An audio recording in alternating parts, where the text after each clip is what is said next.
यहां लोगों को बेवकूफ बना रहे हो, यहां ये चलने वाला नहीं है। अपने 5 बंदे इकट्ठे करके उधर तो फिलिस्तीन फिलिस्तीन फिलिस्तीन, तो फिलिस्तीन तो खत्म, उसकी एक्सपायरी डेट उसी दिन पक्की हो गई थी जिस दिन इजराइल पे हमला हुआ था। फिलिस्तीन की नहीं, लेकिन उसके आतंकवादियों की तो निश्चित हो गई थी। मैं ये कहना चाहता हूं यहां बैठे सभी लोगों से, जो इजराइल में हुआ क्या भारत में नहीं हुआ?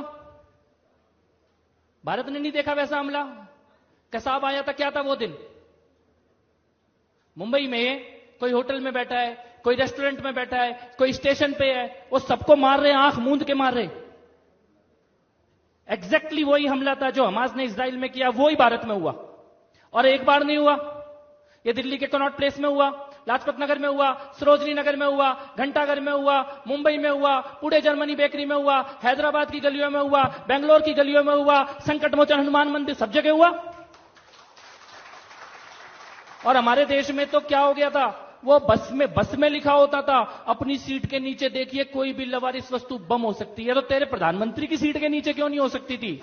हमारे बच्चों की सीट के नीचे ही होती थी बस लवारिस वस्तु बम। आज क्यों नहीं हो रहा?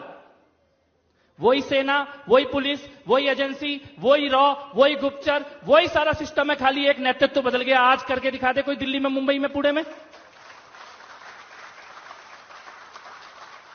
ये राष्ट्रवाद है।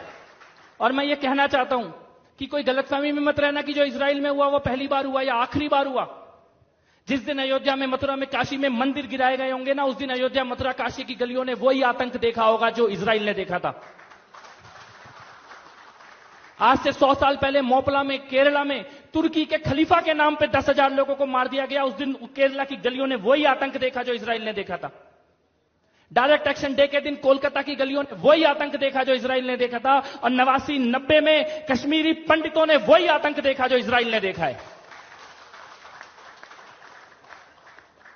कोई यहां पे बैठ के अगर हमास के या फिलिस्तीन के साथ खड़ा हो रहा है ना, वो हमास या फिलिस्तीन के साथ खड़ा नहीं हो रहा, वो तुम्हें मारने और काटने वालों के साथ खड़ा हो रहा है। और ये बता रहा है कि जिस दिन तुम्हें मारा जाएगा उस दिन वो कहां खड़े होंगे।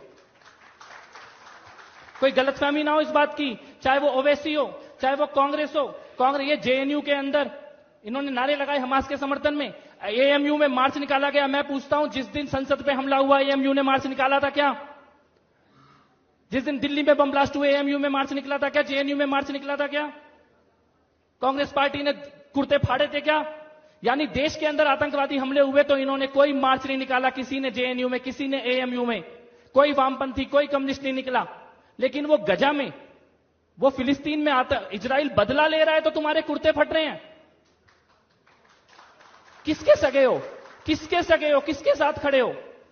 लेकिन ऐसा नहीं है कि देश इस चीज को देख नहीं रहा, देश इस चीज को देख भी रहा है और देश इस चीज को समझ भी रहा है। इजराइल और हमास की जो लड़ाई है वो आज की लड़ाई नहीं है, और वो दो देशों की लड़ाई नहीं है, वो सभ्यता की लड़ाई है, वो मानवता की और राक्षसों के बीच की लड़ाई है। और भारत पहले भी मानवता के साथ खड़ा था और आगे भी मानवता के साथ खड़ा होगा।